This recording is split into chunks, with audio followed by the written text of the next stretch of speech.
आप सुन रहे हैं एजी एंटरटेनमेंट की धमाकेदार प्रस्तुति। डीजे मोहित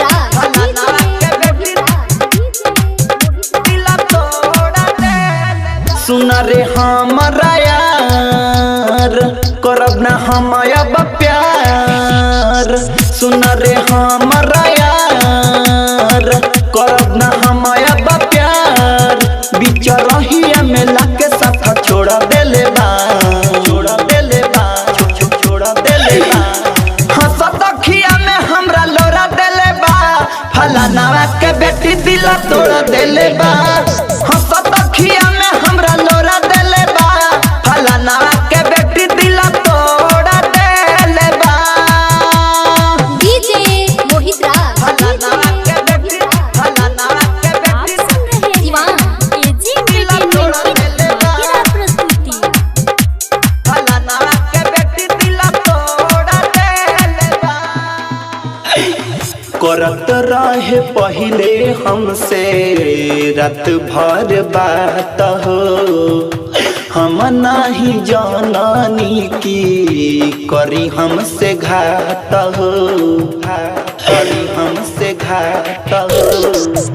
करत रहे पहले हमसे रात भर बात हो। हम नहीं जाननी की करी हमसे घात हो। बाटे बड़ी बेरहम देखे उ गइल बा गम। हमरा दिलवा के खुरपी से कोड़ा देले बा। हंसत अखिया में हमरा लोरा देले बा। फलाना के बेटी दिल तोड़ देले बा। हंसत अखिया में हमरा लोरा देले बा।